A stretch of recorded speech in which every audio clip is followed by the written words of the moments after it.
बिस्मिल्लाहिर्रहमानिर्रहीम। अस्सलाम वालेकुम। This is Shuaib Naeem. Students, आज के लेक्चर में हम कम्प्लेक्स नंबर को डिस्कस करेंगे। डिटेल्ड डिस्कशन होगी इंशाल्लाह। कम्प्लेक्स नंबर की डेफिनेशन, ठीक है, आयोटा की पावर्स, उसके अलावा कम्प्लेक्स ऑपरेशंस यानी कि एडिशन कैसे करनी है, मल्टीप्लिकेशन कैसे करनी है कम्प्लेक्स नंबर्स की, और उसके बाद conjugate of A complex number क्या है, ज्योमेट्रिकल रिप्रेजेंटेशन क्या है, मॉडुलस ऑफ कम्प्लेक्स नंबर क्या है, पोलर फॉर्म, ये चीज़ें हम डिटेल से डिस्कस करेंगे। और लास्ट पे फिर मैं टॉपिक से मुताल्लिक कुछ एमसीक्यूज किस तरह के आपके ई-कैट के पेपर में पूछे जा सकते हैं वो आपको बताऊंगा, ठीक है। कम्प्लेक्स नंबर को डिफाइन करने से पहले मैं थोड़ा बैकग्राउंड डिस्कस करना चाहता हूं कि हम कम्प्लेक्स नंबर की तरफ कैसे आए, ठीक है ना।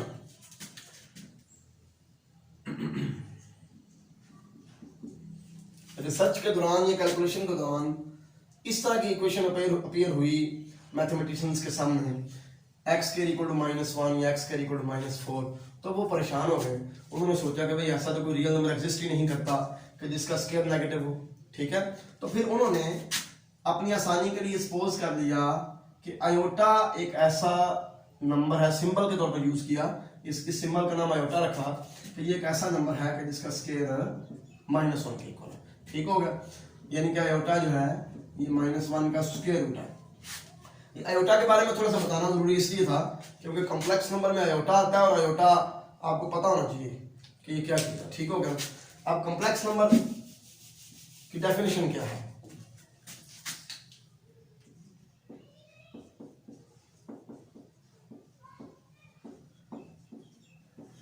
कॉम्प्लेक्स नंबर की डेफिनेशन क्या है? A number of the form x plus iota y where iota is square root of -1 and x and y are real numbers। इस तरह का नंबर, जबकि आयोटा यहाँ पे क्या है कि -1 का स्क्वायर रूट है और x और y दोनों रियल नंबर हैं, इस तरह के नंबर को हम कहते हैं कि ये कॉम्प्लेक्स नंबर है, ठीक हो गया। कॉम्प्लेक्स नंबर को आमतौर पे z से डिनोट करते हैं, z से इसको डिनोट करते हैं। x को हम कहते हैं कि ये कॉम्प्लेक्स नंबर का रियल पार्ट है, जबकि y कॉम्प्लेक्स नंबर का इमेजिनरी पार्ट है, ठीक हो गया। इसका मतलब यह है कि मैं एक नंबर आपके सामने लिखता हूं और आपको बताता हूं कि रियल पार्ट उसका क्या होगा और इमेजिनरी पार्ट क्या होगा, -5/3। ये देखें, मैंने एक कॉम्प्लेक्स नंबर आपके सामने लिखा है। ये कॉम्प्लेक्स नंबर है क्योंकि ये x भी एक रियल नंबर, y भी एक रियल नंबर और ये साथ आयोटा आ गया, ठीक है। इसका रियल पार्ट है 2/√3, जबकि इमेजिनरी पार्ट है -5/3। अब बच्चे गलती क्या करते हैं, इमेजिनरी पार्ट में आयोटा को भी शामिल कर देते हैं, ऐसा नहीं है। आयोटा का कोएफिशिएंट जो है वो हमारा इमेजिनरी पार्ट होता है, तो इमेजिनरी पार्ट इसका होगा -5/3। इंपॉर्टेंट चीज आपको बताने लगा मैं रियल नंबर्स के बारे में।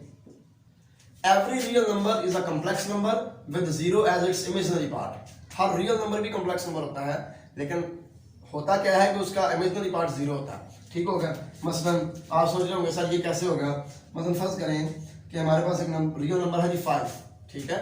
तो इसको मैं लिख सकता हूँ 5 + 0 और 0 को मैं लिख सकता हूँ आयोटा × 0, वो 0 याद होना है, ठीक हो गया। तो ये देखें, ये 5 जो है ये किस फॉर्मेट में आ गया, इस फॉर्मेट में, x + आयोटा y के फॉर्मेट में, ठीक हो गया। लिहाजा हर रियल नंबर कॉम्प्लेक्स नंबर होता है, बस होता क्या है कि उसका इमेजिनरी पार्ट 0 होता है, इमेजिनरी पार्ट 0 होता है कॉम्प्लेक्स नंबर रियल नंबर का, ठीक हो गया। तो यहां से फिर ये बात हमें पता चली कि रियल नंबर्स का जो सेट है वो सबसेट है कॉम्प्लेक्स नंबर्स के सेट का, क्योंकि every real number is a complex number with 0 as its imaginary part, ठीक हो गया। इसके बाद हम डिस्कस करते हैं operations on complex numbers. Operations on complex numbers यानी कि हमने कॉम्प्लेक्स नंबर्स को ऐड कैसे करना है, सब्ट्रैक्ट कैसे करना है, मल्टीप्लाई कैसे करना है। ये चीज डिस्कस करने से पहले मैं आपको ये चीज बता दूं कि हम किसी भी कॉम्प्लेक्स नंबर को ordered pair of real numbers के तौर पर लिख सकते हैं, ठीक हो गया। ये कॉम्प्लेक्स नंबर है x + आयोटा y, इसको मैं लिख सकता हूँ x, y, ठीक है। ये ऑर्डर्ड पेयर हो गया। अगर 2 - आयोटा 3 हमारे पास एक कॉम्प्लेक्स नंबर है 2 - आयोटा 3, तो इसको मैं लिख सकता हूँ 2 and -3, 2 and -3, ये आ गया हमारे पास। ऑपरेशन ऑन कॉम्प्लेक्स नंबर, सबसे पहले मैं एडिशन की बात करता हूं कि हम कॉम्प्लेक्स नंबर्स को ऐड कैसे करेंगे। ठीक होगा ना। सपोज करें कि हमारे पास दो कॉम्प्लेक्स नंबर्स हैं जी, z1 एक कॉम्प्लेक्स नंबर है 2 प्लस आयोटा 3 और z2 एक कॉम्प्लेक्स नंबर है 0 माइनस आयोटा 5। ठीक है, हम चाहते हैं कि हम इन दोनों को ऐड करें। एडिशन की सबसे पहले बात कर लेते हैं। ऐड करने का तरीकाकार ये होगा कि हम लोग रियल पार्ट में रियल पार्ट ऐड करेंगे, 2 प्लस 0 ये 2 आ जाएगा, फिर आयोटा, और इमेजिनरी पार्ट में इमेजिनरी पार्ट 3 माइनस 5। ठीक है, इन दोनों को ऐड करेंगे 3 माइनस 5 आएगा ना, तो ये 2 ये -2 आ जाएगा, तो 2 माइनस 2 आयोटा हमारे पास आ जाएगा इन दोनों कॉम्प्लेक्स नंबर्स का सम। तो कॉम्प्लेक्स नंबर्स को ऐड कैसे करना है, रियल पार्ट में रियल पार्ट और इमेजिनरी पार्ट में इमेजिनरी पार्ट। अगर कॉम्प्लेक्स नंबर ऑर्डर पेयर्स की फॉर्म में दिए हुए हों, स्टैंडर्ड फॉर्म की बजाय ऑर्डर पेयर्स की फॉर्म में दिए हुए हों, तो फिर भी एडिशन बड़ी सिंपल है। पहले में पहला आपने सम कर देना और दूसरे में दूसरा आपने ऐड कर देना है। 2 प्लस 0 ये 2 आ जाएगा, 3 माइनस 5 ये -2 आ जाएगा। ठीक होगा ना, ये ऑर्डर पेयर की फॉर्म में। सब्ट्रैक्शन जो है वो भी सेम तरीके से होगी। सब्ट्रैक्शन, फर्ज करें आप यही दो कॉम्प्लेक्स नंबर ले लें, तो सब्ट्रैक्ट कैसे करना है, z1 माइनस z2 इक्वल आ जाएगा जी 2 plus iota 3 minus 0 minus iota 5। ठीक, आप रियल में से रियल को सब्ट्रैक्ट कर लें, 2 माइनस 0 प्लस आयोटा, इमेजिनरी में से इमेजिनरी 3 माइनस ये -5 जब करेंगे तो ये +5 हो जाएगा। ठीक होगा ना, तो 2 और 8 आयोटा, 2 प्लस 8 आयोटा, ये हमारे पास इन दोनों को सब्ट्रैक्ट करने से आगे रिजल्ट। ठीक हो गया। अगर ऑर्डर्ड पेयर्स की फॉर्म में देखें तो फिर भी बड़ा इजी है। पहले में से पहले को सब्ट्रैक्ट करना है 2 माइनस 0, दूसरे में से दूसरे को सब्ट्रैक्ट करना है 3 प्लस 5। ठीक है, तो ये 2 और 8 आ गया ऑर्डर्ड पेयर। अब मल्टीप्लिकेशन की तरफ आते हैं। मल्टीप्लिकेशन ऑफ कॉम्प्लेक्स नंबर्स,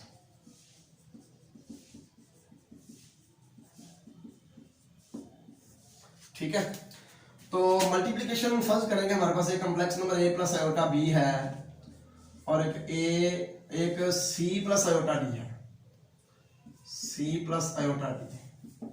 हम चाहते हैं इन दोनों को मल्टीप्लाई करें। ठीक होगा, तो आप सिंपल मल्टीप्लिकेशन करें जो आप अलजेब्रा में करते हैं। पहले को पहले से मल्टीप्लाई करें, ac plus iota ad plus iota bc plus iota square bd।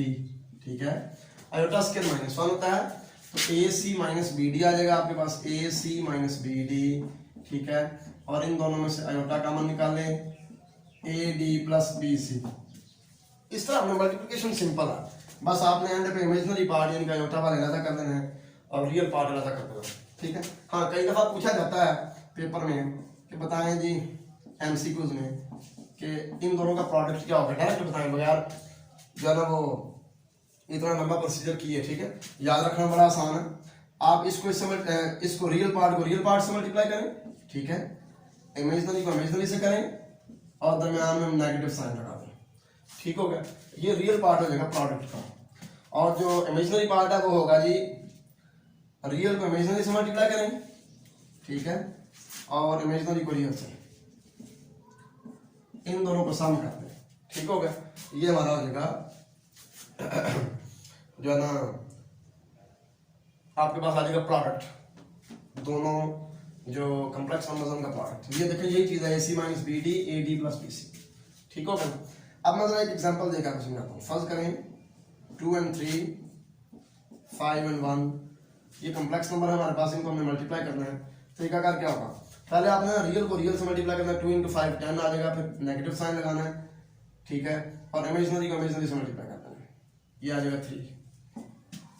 ठीक हो गया, उसके बाद रियल को इमेजिनरी से 2 प्लस इमेजिनरी को रियल से 15। तो इस तरह ये हमारे पास आ जाएगा जी 7 और 17, 7 प्लस आयोटा 17 कॉम्प्लेक्स नंबर हमारे पास आ जाएगा। जो डिवीजन है ना कॉम्प्लेक्स नंबर्स की वो डिफाइंड नहीं है। ठीक है, division of complex numbers is not defined. हाँ, अगर कभी हमें डिवाइड करने पड़ते हैं कॉम्प्लेक्स नंबर तो हम क्या करते हैं फिर उस डिवीजन से जान छुड़वाने के लिए, वो मैं आपको बताता हूँ next. Conjugate of complex number को डिफाइन करूंगा कि ये क्या चीज है।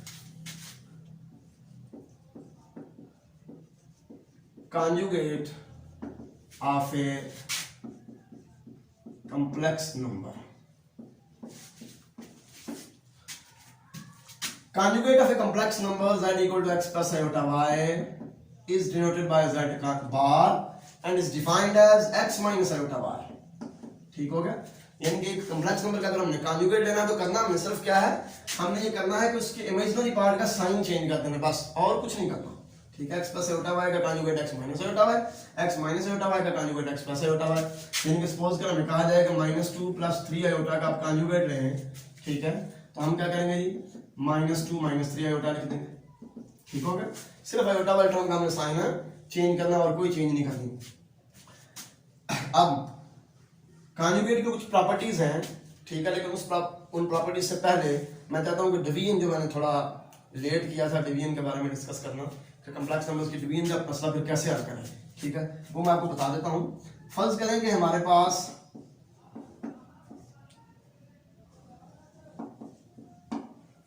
इस तरह का एक्सप्रेशन आ जाता है, इसको हम कैसे रिजॉल्व करेंगे। ठीक होगा ना?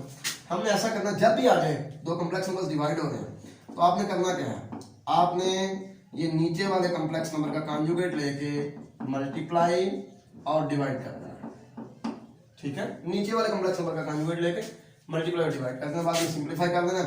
तो ये 2 × 3 आ जाएगा 6, 2 × 7 14 आयोटा, 3 × 3 9 आयोटा, 3 × 7 21 आयोटा स्क्वायर, और नीचे a - b को a + b a स्क्वायर, 3 का स्क्वायर 9 - b स्क्वायर, यानी कि 49 आयोटा स्क्वायर। ठीक हो गया? तो ये आयोटा स्क्वायर -1 होता है, -1 प्लस हो गया, 9 + 49 आ गया। तो ये आयोटा स्क्वायर -1 तो 6 - 21 आ गया, -15 + 23 आयोटा होगा, 9 + 49 आ गया 58। तो ये देखिए सिंपल एक कम्प्लेक्स नंबर बन गया, -15/58 प्लस आयोटा 23/58। ठीक हो गया? तो जब भी हमें डिवाइड करना पड़े तो डिवीजन का कोई तरीका नहीं है, कम्प्लेक्स नंबर्स की डिवीजन डिफाइंड नहीं है, तो हम क्या करेंगे, नीचे वाले कम्प्लेक्स नंबर का कॉन्जुगेट लेकर मल्टीप्लाई और डिवाइड कर देंगे। तो सिंप्लीफिकेशन के बाद हमारे पास एक simple complex number x + iota y form में आ। अब हम ना properties of conjugate of A complex number, conjugate की प्रॉपर्टीज क्या है वो डिस्कस करते हैं। बड़ी सिंपल है, किसी भी कम्प्लेक्स नंबर का 2 दफा कॉन्जुगेट ले लें तो वही कम्प्लेक्स नंबर दोबारा आ जाएगा, क्योंकि एक दफा इमेजिनरी पार्ट का साइन चेंज होगा, दोबारा चेंज होगा तो वही आ जाएगा। ठीक होगा? उसके बाद जनाब z1 + z2 कॉन्जुगेट ये इक्वल होगा जी z1 कॉन्जुगेट + z2 कॉन्जुगेट। इसी तरह z1 - z2 कॉन्जुगेट इक्वल होगा z1 conjugate - z2 conjugate, z1/z2 conjugate whole conjugate. ठीक है, ये होगा equal z1 conjugate over z2 conjugate, जबकि z1 × z2 कॉन्जुगेट इक्वल होगा z1 कॉन्जुगेट × z2 कॉन्जुगेट। ठीक हो गया? उसके बाद हमारे पास ये भी चीज है कि z = z कॉन्जुगेट होगा if and only if z is real. ठीक, असल में कॉन्जुगेट का टॉपिक हम डिस्कस कर रहे हैं ना, आपको एक मैं चीज बता दूं, ये आप नोट कर लें, every real number is a self conjugate. Every real number is self conjugate. Her real number self conjugate होता है, क्योंकि देखें कि रियल नंबर जो है ना वो किस फॉर्म का होगा, फर्स्ट करें ये 5/7। ठीक है, ये एक रियल नंबर, तो इसका मैं कॉन्जुगेट लेता हूं। अब कॉन्जुगेट में हमने क्या करना होता है, आयोटा वाले टर्म का साइन चेंज करना होता है। तो इसका आयोटा वाले टर्म तो 0 है, इसका इमेजिनरी पार्ट 0 है। ठीक है, तो ये फिर 5/7 माइनस आयोटा 0 आ भी जाएगा, तो ये 5/7 ही रहना है, इसलिए हर रियल नंबर सेल्फ कॉन्जुगेट होता है। ठीक है, तो ये भी एक बड़ा इंपॉर्टेंट कंसेप्ट है प्रॉपर्टी ऑफ कॉन्जुगेट की, कि z = z कॉन्जुगेट होता है फिर if z is real. z = -z conjugate होता है if and only if z is pure imaginary। z जो है ना वो प्योर इमेजिनरी हो तो फिर z = -z कॉन्जुगेट होता है। ठीक है, ये भी if and only if की कंडीशन है। अब प्योर इमेजिनरी नंबर कौन सा होता है, ऐसा कम्प्लेक्स नंबर जिसका रियल पार्ट 0 हो, ऐसा कम्प्लेक्स नंबर जिसका रियल पार्ट 0 हो, इसको हम कहते हैं प्योर इमेजिनरी नंबर। ठीक होगा ना, प्योर इमेजिनरी। तो प्योर इमेजिनरी जो है ना उसकी सूरत में जो complex number z pure imaginary है, z इक्वल होगा माइनस z कॉन्जुगेट। ठीक हो गया, ये हम यहाँ से चेक कर सकते हैं। हम z का कॉन्जुगेट लें तो माइनस आयोटा 7 आ जाएगा। ठीक है, इसके साथ नेगेटिव साइन लगाएं तो ये देखें दोबारा हमारे पास z ही आ गया। ठीक है, z का कॉन्जुगेट लेंगे साथ नेगेटिव साइन लगाएं तो दोबारा z ही हमारे पास आ गया। ठीक हो गया, तो लिहाजा ये हमारे पास प्रॉपर्टीज है इसकी कॉन्जुगेट की। एक चीज और ध्यान में रखें कि f ऑफ z का कॉन्जुगेट इक्वल होगा f of conjugate of z। ठीक है, यानी कि अगर हमारे पास cos z का कॉन्जुगेट है तो इक्वल होगा cos ऑफ z कॉन्जुगेट। ये कॉन्जुगेट के प्रॉपर्टीज थे। नेक्स्ट जी, geometrical representation of complex numbers, representation of complex numbers. Complex numbers को हम ज्योमेट्रिकली कैसे रिप्रेजेंट करते हैं ये डिस्कस करेंगे। ठीक हो गया, देखें हम एक्स वाई प्लेन के अंदर कॉम्प्लेक्स नंबर्स को रिप्रेजेंट करते हैं ऑर्डर्ड पेयर्स के जरिए। ठीक है, अगर हमारे पास एक कॉम्प्लेक्स नंबर है 2 प्लस आयोटा 3, तो ये पॉइंट 2 और 3 जो है इस कॉम्प्लेक्स नंबर को रिप्रेजेंट करेगा। ठीक हो गया, ये डिस्टेंस 2 और ये डिस्टेंस 3, पॉइंट 2 और 3 जो इस कॉम्प्लेक्स नंबर को रिप्रेजेंट करेगा। जब हमने कॉम्प्लेक्स नंबर को एक्स वाई प्लेन में रिप्रेजेंट करना होता है तो उस वक्त हम एक्स एक्सिस को कहते हैं कि ये रियल एक्सिस है, वाई एक्सिस को कहते हैं कि ये इमेजिनरी एक्सिस है। ठीक हो गया, रियल एक्सिस, इमेजिनरी एक्सिस। इस तरह हम किसी भी कॉम्प्लेक्स नंबर को एक्स वाई प्लेन के पॉइंट्स के जरिए रिप्रेजेंट कर सकते हैं। ठीक हो गया, हर कॉम्प्लेक्स नंबर से रिलेटेड एक पॉइंट होगा। तो फिर हम जब हम एक्स वाई प्लेन को कॉम्प्लेक्स नंबर को रिप्रेजेंट करने के लिए यूज करते हैं रियल एक्सिस और इमेजिनरी एक्सिस की मदद से, तो फिर हम इस एक्स वाई प्लेन को कॉम्प्लेक्स प्लेन कह देते हैं या आर्गन्ड प्लेन कह देते हैं। ठीक है, या जेड प्लेन कह देते हैं, या कॉम्प्लेक्स प्लेन या आर्गन्ड प्लेन या जेड प्लेन। ठीक हो गया, ये जो डायग्राम है जो एक या एक से ज्यादा कॉम्प्लेक्स नंबर्स को शो कर रही होती है कॉम्प्लेक्स प्लेन के ऊपर, इस सारी डायग्राम को हम कहते हैं आर्गन्ड डायग्राम। आर्गन्ड डायग्राम, इसको हम आर्गन्ड डायग्राम कहते हैं। ठीक हो गया, तो ये बड़ा सिंपल है। फर्ज करें आपके पास एक पॉइंट है जी -3 और 1। ठीक है, कॉम्प्लेक्स नंबर है -3 प्लस आयोटा। ठीक होगा ना, तो इसको रिप्रेजेंट करेगा पॉइंट -3 और 1। हम 3 दर्जे इस तरफ आएंगे। ठीक है, एक दर्जा ऊपर जाएंगे तो ये -3 और 1 जो पॉइंट है ये हमारे कॉम्प्लेक्स नंबर को रिप्रेजेंट करेगा -3 प्लस आयोटा को। ठीक हो गया, तो ज्योमेट्रिकल रिप्रेजेंटेशन की क्योंकि बात हो रही है, modulus of a complex number, of a complex number, modulus of a complex number.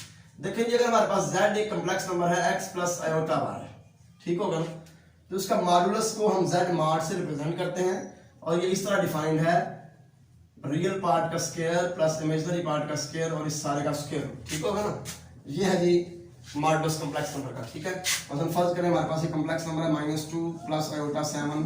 ठीक है, हम चाहते हैं कि हम इसका मॉडुलस लें, तो हम क्या करेंगे, रियल पार्ट का स्क्वायर प्लस इमेजिनरी पार्ट का स्क्वायर और अंडर रूट, तो 4 प्लस 49 ये आ जाएगा जी 53 अंडर रूट। ठीक है, ये मॉडुलस हो गया हमारे पास कॉम्प्लेक्स नंबर का। अब देखें ज्योमेट्रिकली जरा बात करते हैं मॉडुलस का क्या मतलब है। x प्लस आयोटा y जो कॉम्प्लेक्स नंबर है इसको रिप्रेजेंट करता है कॉम्प्लेक्स प्लेन के अंदर ये पॉइंट x y। ठीक है, तो ये अगर ओरिजिन है तो ये वाला डिस्टेंस फिर y होता है और ये वाला डिस्टेंस x होता है। ठीक है, तो ये अगर मैं O को पॉइंट P से मिला दूं, ठीक है, ये जो OP डिस्टेंस है ये पाइथागोरस थ्योरम के जरिए क्या आता है, x² plus y² under root, ये बेस का स्क्वायर प्लस परपेंडिकुलर का स्क्वायर और अंडर रूट। तो यहां से मुझे पता चला कि किसी भी कॉम्प्लेक्स नंबर का जो मॉडुलस है वो असल में क्या है, उस कॉम्प्लेक्स नंबर का ओरिजिन से डिस्टेंस। ठीक है, कॉम्प्लेक्स नंबर का ओरिजिन से डिस्टेंस। अब मॉडुलस की कुछ प्रॉपर्टीज डिस्कस करते हैं। ठीक है, properties of modulus, properties of modulus. Modulus की प्रॉपर्टीज डिस्कस करते हैं। तो मॉडुलस की प्रॉपर्टीज में से देखिए, सबसे पहले आप ये बात ध्यान में रखें कि z का मॉडुलस बराबर होगा z कॉन्जुगेट का मॉडुलस बराबर होगा माइनस z का मॉडुलस बराबर होगा माइनस z कॉन्जुगेट का मॉडुलस। आप चेक कर सकते हैं, ठीक है, बड़ा ही सिंपल है इसको चेक करना कि क्या ये बात ठीक है। ठीक है, दूसरी बात ये है कि z1 z2 के प्रोडक्ट का मॉडुलस बराबर होगा z1 मॉडुलस z2 मॉडुलस।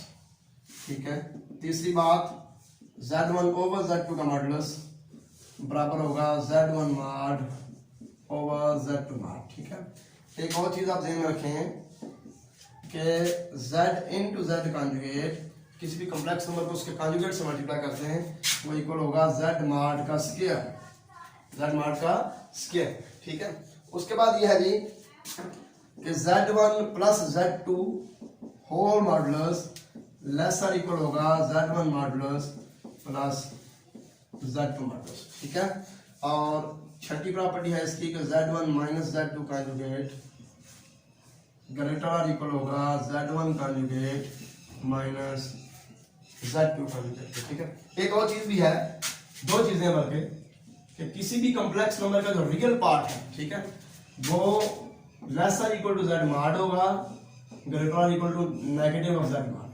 ठीक है, यही चीज इमेजिनरी पार्ट के लिए भी होगी, इमेजिनरी पार्ट के लिए भी यही चीज होगी कि z मॉड से लेस होगा और नेगेटिव ऑफ z मॉड से ग्रेटर होगा। आप सोच रहे होंगे सर ये ठीक है, ये चीजें हम आसानी से चेक कर सकते हैं, ये कैसे, ये भी बड़ा आसान है। आप देखें ना, फर्स्ट करें हमारे पास एक कॉम्प्लेक्स नंबर है x प्लस y। ठीक है, इसका मॉडुलस क्या है x के plus y square under root. ठीक है, x के plus y square under root. जबकि रियल ऑफ z क्या है, रियल ऑफ z है सिर्फ x, real part of z है सिर्फ x है, जबकि इमेजिनरी पार्ट ऑफ z क्या है, ये y है। ठीक हो गया, अब ये रियल ऑफ z और z मॉड इक्वल तब होंगे जब y 0 हो जाए, तो ये भी फिर x आंसर आ जाएगा।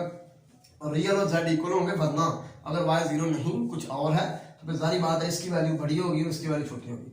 लिहाजा रियल ऑफ z जो है ये z मॉड से लेस या ग्रेटर लेस और इक्वल टू होगा, जबकि इमेजिनरी ऑफ z के लिए भी सेम बात है कि अगर x 0 हो जाए फिर z मॉड और इमेजिनरी ऑफ z इक्वल हो जाते हैं, अगर x 0 ना हो तो फिर ये चीज सारी बात बड़ी होगी इससे। ठीक है, इसलिए इमेजिनरी ऑफ z जो है ना वो भी z मॉड से लेस या इक्वल होगा। इंपॉर्टेंट टॉपिक है आज के डिस्कशन में, ठीक है, वो है polar form of complex number. Polar form of complex number, polar form of complex number. ठीक है, फर्ज करें कि हमारे पास एक कॉम्प्लेक्स नंबर है z equal to x plus iota y. ठीक है, और आपको पता है फिर कि अगर हम ज्योमेट्रिकल रिप्रेजेंटेशन करें इसकी तो एक्स वाई एक ऐसा पॉइंट है कॉम्प्लेक्स प्लेन के अंदर, एक्स वाई एक ऐसा पॉइंट है जो कि इस कॉम्प्लेक्स नंबर को रिप्रेजेंट करता है। ठीक हो गया, तो ये अगर ये डिस्टेंस हमारे पास y है, ये डिस्टेंस x है, सपोज करें कि ये जो लाइन सेगमेंट है ना OP, ये x एक्सिस के साथ थीटा एंगल बनाता है। ठीक है, और सपोज करें कि OP डिस्टेंस जो है ये r है, जो कि असल में क्या है z का मॉडुलस। OP डिस्टेंस जो है असल में क्या है z का मॉडुलस, क्योंकि z का मॉडुलस क्या होता है x square plus y square under root. ठीक है, तो इसका नाम हमने क्या रख लिया, r रख लिया। ठीक है, पाइथागोरस थ्योरम से यही पता चलता है कि r square equal x square plus y square और r बराबर आ गया x square plus y square under root. ठीक हो गया, तो ये हमारे पास आ गया जी modulus of complex number r। अब जब थीटा के थीटा जो है ये हमें क्या इंफॉर्मेशन देता है कि cos थीटा इक्वल है जी x ओवर r और sin थीटा इक्वल है y ओवर r। ठीक है, तो यहां से x की वैल्यू क्या आ जाएगी r cos थीटा, y की वैल्यू आ जाएगी r sin थीटा। ठीक हो गया, तो जनाब ये x और y की वैल्यू अब यहाँ पे अगर पुट करें तो ये जो कॉम्प्लेक्स नंबर हमारा था x और y की फॉर्म में ये आ जाएगा r cos theta plus iota r sin theta. तो ये polar form of complex number है, ये वाली जो है r यहाँ से आप कॉमन निकाल लें, cos theta plus iota sin theta. ठीक हो गया, इसको cos theta plus iota sin theta को हम सिस थीटा भी लिखते हैं, सिस थीटा। ठीक हो गया, इसको हम e की पावर आयोटा थीटा भी लिखते हैं, समझ आइए, क्योंकि का ई की power iota theta equal to cos theta plus iota sin theta, इसको हम कहते हैं आयलर आइडेंटिटी, आयलर आइडेंटिटी, ठीक है। और ये कॉम्प्लेक्स नंबर की एक्सपोनेंशियल फॉर्म होती है, ई की पावर आयोटा थीटा जो है। तो ये जो है, चाहे ये कह दें चाहे ये कह दें, ये है polar form of complex number. यहाँ पे आर जो है ये मॉडुलस ऑफ कॉम्प्लेक्स नंबर है। थीटा को हम कहते हैं, ये जो थीटा है थीटा, थीटा को हम कहते हैं argument of complex number, argument of Z, ठीक हो गया, आर्गुमेंट ऑफ जेड। अब ये ध्यान में रखें बात कि जब भी हमने किसी कॉम्प्लेक्स नंबर को पोलर फॉर्म में लिखना है तो उसका प्रिंसिपल आर्गुमेंट हमने यूज करना है। अब प्रिंसिपल आर्गुमेंट क्या है? Principal argument of a complex number, principal argument of a complex number, ये क्या चीज है? थीटा की वो स्पेसिफिक वैल्यू, यूनिक वैल्यू जो greater or equal to minus pi, जो greater than minus pi and less or equal to pi है, इस थीटा को हम कहते हैं principal argument, principal argument of Z. Theta की वो वैल्यू यानी कि जो माइनस पाई से ग्रेटर हो, less or equal to pi हो, इसको हम कहते हैं principal argument. Such that x equal हो आर cos थीटा और वाई इक्वल हो आर sin थीटा। ये जो स्पेसिफिक वैल्यू है थीटा की, ठीक है, उसको हम कहते हैं, अगर x equal to r cos theta, y equal to r sin theta हो, तो हम इस थीटा की वैल्यू को कहते हैं कि ये प्रिंसिपल आर्गुमेंट है कॉम्प्लेक्स नंबर का। किसी भी कॉम्प्लेक्स नंबर को पोलर फॉर्म में लिखने के लिए हमने क्या करना होता है जनाब कि उसका प्रिंसिपल आर्गुमेंट यूज करना होता है। अगर तो हमारा कॉम्प्लेक्स नंबर एक्स वाई जो है ये फर्स्ट क्वाड्रेंट में है, फिर प्रिंसिपल आर्गुमेंट होता है tan inverse y over x, ठीक हो गया, tan inverse y over x। अगर सेकंड क्वाड्रेंट में है, फर्स्ट में है तो ऐसी बात है, अगर सेकंड क्वाड्रेंट में हमारा पॉइंट जो पॉइंट है एक्स वाई जो कॉम्प्लेक्स नंबर है, ठीक है, फिर pi minus tan inverse y over absolute value of x, ये हमारा फार्मूला होता है प्रिंसिपल आर्गुमेंट फाइंड करने का सेकंड क्वाड्रेंट वाले कॉम्प्लेक्स नंबर के लिए। थर्ड के लिए होता है जी minus pi plus tan inverse y mod over x mod, y mod over x mod. Third quadrant में ये सारा कुछ क्यों कर रहे हैं? ताकि हमारा जो एंगल है उसकी वैल्यू कंट्रोल रहे, माइनस पाई से ग्रेटर और लेस आर इक्वल टू पाई। आप कोई भी कॉम्प्लेक्स नंबर ले लें किसी भी क्वाड्रेंट में, उसके रियल और इमेजिनरी पार्ट को लेके तो ये फार्मूला लगाएं, तो फर्स्ट क्वाड्रेंट के लिए ये देगा प्रिंसिपल आर्गुमेंट, सेकंड क्वाड्रेंट के लिए ये प्रिंसिपल आर्गुमेंट देगा, थर्ड क्वाड्रेंट के लिए ये प्रिंसिपल आर्गुमेंट देगा, और फोर्थ क्वाड्रेंट के लिए माइनस tan इनवर्स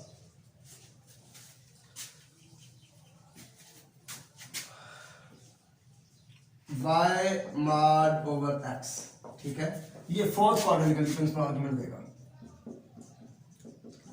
ये आप ध्यान रखें, ठीक। ये चीजें रिस्ट्रिक्शन के लिए हैं, ताकि ये जो डेफिनेशन हमने की हुई है कि प्रिंसिपल आर्गुमेंट ऐसा एंगल होता है जिसके लिए x equal to r cos theta, y equal to r sin theta हो, और वो एंगल जो है वो माइनस पाई से ग्रेटर और less r equal to pi हो, ठीक हो गया। ये जी हमने प्रिंसिपल आर्गुमेंट को डिस्कस किया। अब मैं चाहता हूं कि आर्गुमेंट की प्रॉपर्टीज जो है वो भी आपके साथ, प्रॉपर्टीज ऑफ आर्गुमेंट,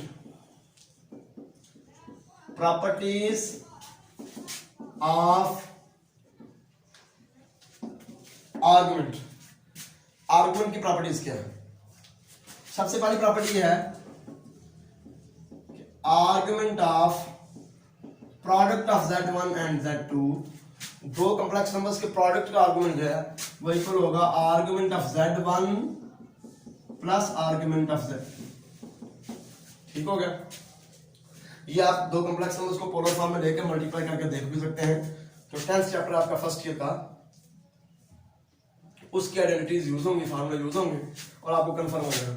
जबकि दो कॉम्प्लेक्स नंबर अगर डिवाइड हो रहे हैं, argument of z1 over z2 equal होगा argument of z1 minus argument of z2, ठीक होगा। ये दूसरी प्रॉपर्टी है, ठीक है जी।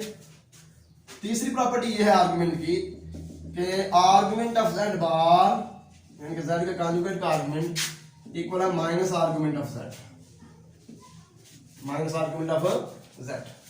और चौथी प्रॉपर्टी ये है argument of z over z conjugate equal है टू आर्गुमेंट ऑफ z, ठीक है, टू आर्गुमेंट ऑफ z। ठीक है, ये चंद प्रॉपर्टीज हैं आपके पास आर्गुमेंट की।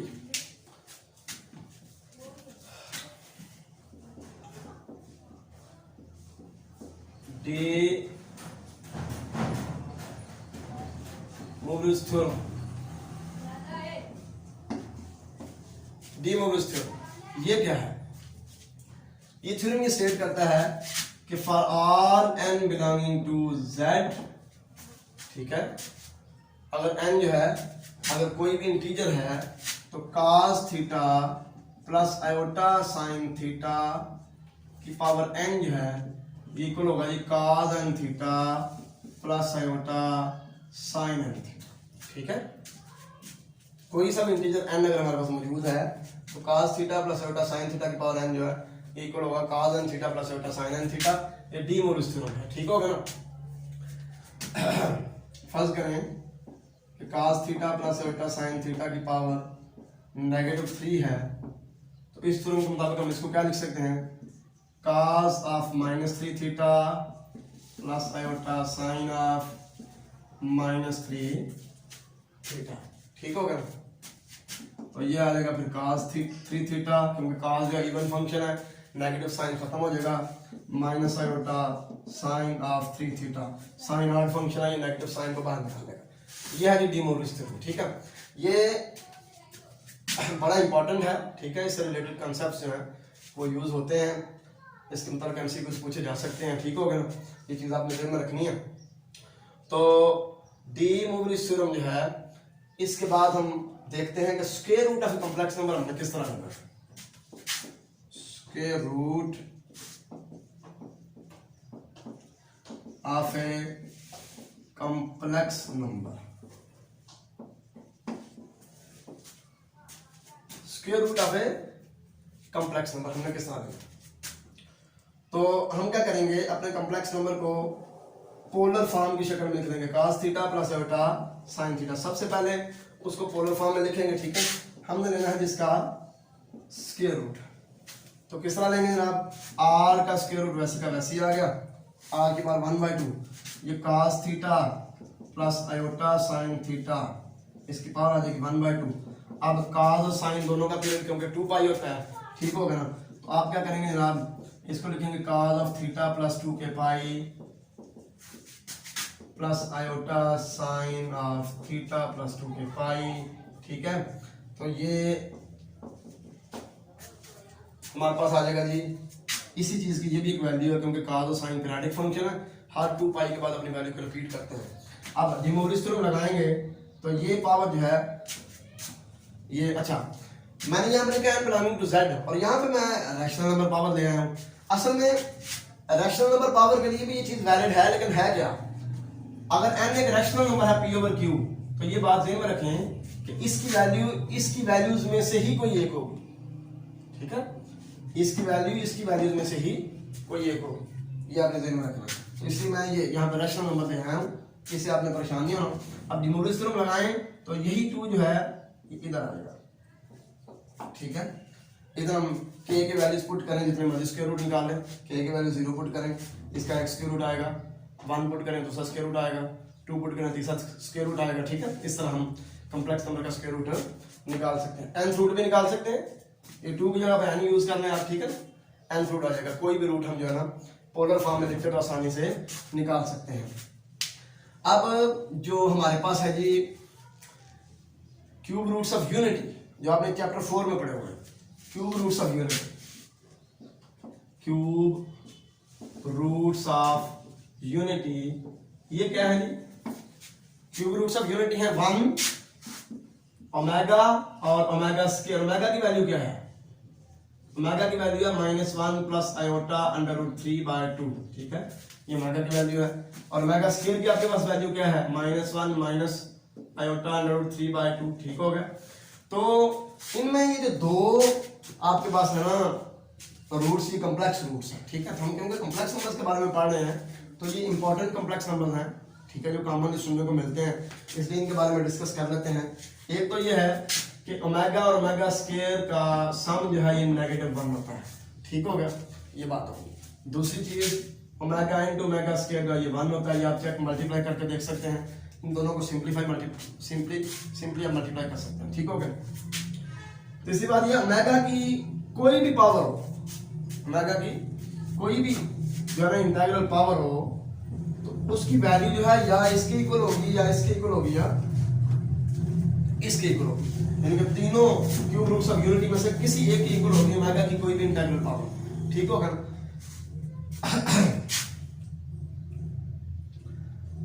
अब हम इसके बारे में एक और इंपॉर्टेंट बात आपको मैं बता दूं कि ये जो तीनों क्यूब रूट्स ऑफ यूनिटी है ना, ये यूनिट सर्कल के ऊपर पाए जाते हैं जिसका सेंटर ओरिजिन पे है। ठीक है। और ये तीनों जो हैं ये इस सर्कल के सर्कमफ्रेंस को 3 बराबर हिस्सों में तकसीम करते हैं, 3 बराबर हिस्सों में, यानी कि 1 अगर यहाँ पे है, ठीक है, तो ये कहीं यहाँ पे होगा -1/2 और 3√2, -1 नेगेटिव हो गया ना x की वैल्यू, और 3√2 ये कहीं सेकंड क्वाड्रेंट में होगा। ठीक है। और ये जो है ये किसी कहीं थर्ड क्वाड्रेंट में होगा। तो ये तीनों मिलके, ये तीनों जो है यूनिट सर्कल के ऊपर पाए जाते हैं, ये आपने ध्यान में रखना है, ये तीनों जो क्यूब रूट्स ऑफ यूनिटी हैं, और ये तीनों यूनिट सर्कल के सर्कमफ्रेंस को 3 बराबर हिस्सों में तकसीम कर देते हैं।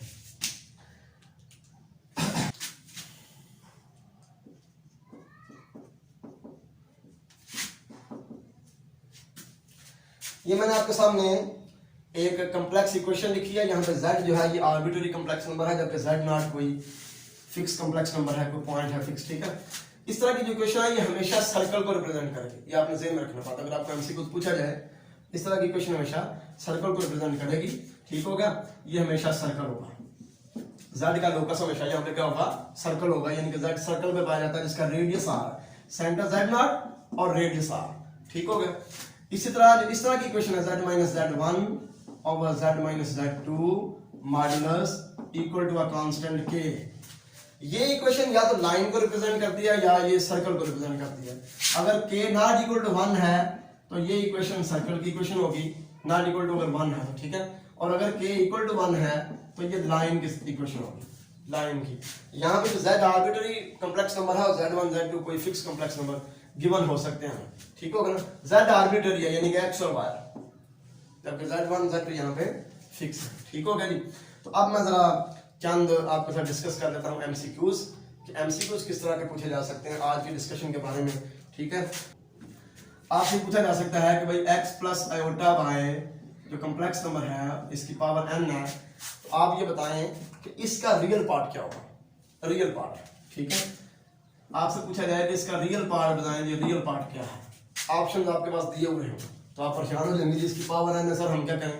बड़ा सिंपल है, आप ना इसको x और y को समझेंगे, ये फर्स्ट क्वाड्रेंट में ही है। ठीक है। अंडरस्टूड, समझ लें आप। और आप ऐसा करें कि इसको पोलर फॉर्म में लिखें। पोलर फॉर्म क्या है, r क्या होता है, modulus x square plus y square under root, ठीक है, into cos theta plus iota sin theta. Theta क्या होता है, tan inverse y over x, tan inverse y over x plus iota sin theta, sin tan inverse y over x। ठीक हो गया। तो इस सारे की पावर n, इस सारे की पावर हो जाएगी n। ठीक है। तो ये तो हमारे पास आ जाएगा real of x square plus y square की पावर n/2, ये पावर 1/2 है ना, n/2 आ जाएगी। यहाँ पे हम डी मोविस थ्योरम लगाएंगे, डी मोविस थ्योरम जो अभी हमने पढ़ा है वो क्या है, ये n यहाँ पे आ जाएगा इधर। ठीक है। cos theta plus iota sin theta, इसको cos n theta plus iota sin n theta लिखेंगे तो आ जाएगा cos of n tan inverse y over x plus iota sin of n tan inverse y over x। ये आ गया हमारे पास। इस सारे का हमने बताना है कि रियल पार्ट क्या है, ये हमारा टारगेट है। तो बहुत सिंपल है, रियल पार्ट इसका होगा जी x square plus y square की पावर n/2 इनटू ये और ये मिलकर रियल पार्ट बनाएंगे, जबकि ये इससे मल्टीप्लाई हो जाए तो अयोटा के साथ वाला जो इमेजिनरी पार्ट होता है, तो रियल पार्ट आ जाएगा cos of n tan inverse y over x। ठीक होगा ना।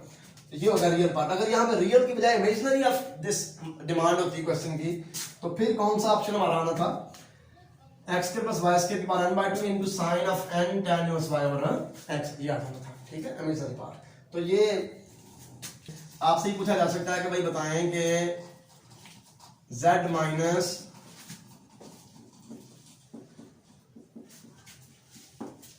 2 and 3 mod इक्वल टू 7। ये एक इक्वेशन है, कॉम्प्लेक्स इक्वेशन। बताएं कि z का लोकस क्या है।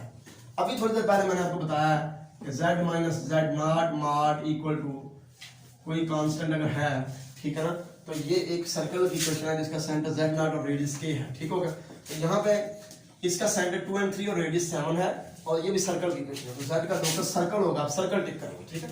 इसी तरह अगर आपसे कह दिया जाए कि भाई z minus 2 and 7 over z minus 5 and 3 whole modulus equal है जी 9, तो बताएं ये किस चीज की इक्वेशन होगी। आप ये भी कहेंगे सर्कल की इक्वेशन है, क्योंकि अभी मैंने आपको बताया कि अगर z minus z1 over z minus z2 modulus equal to हमारे पास होता है जी k और k नॉट इक्वल टू 1 होता है, तो ये इक्वेशन किसकी होगी, ये सर्कल की इक्वेशन होगी। ये नॉट इक्वल टू 1 है, ठीक है, ये 9 है, ये सर्कल की इक्वेशन है। अगर ये 1 के इक्वल हो तो ये हो जाएगी आपके पास लाइन की इक्वेशन, ठीक होगा।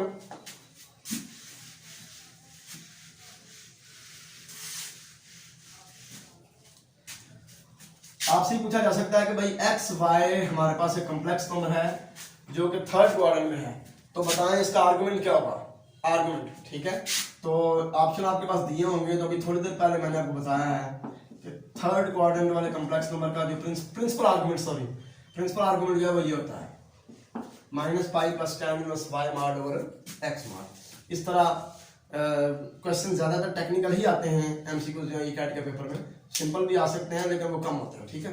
तो मुझे उम्मीद है आपका आज का सारा लेक्चर आपको समझ आ चुकी होगी। नेक्स्ट लेक्चर में इंशाल्लाह हम चैप्टर 2 पे डिस्कशन स्टार्ट करेंगे। अल्लाह हाफिज, अस्सलाम वालेकुम।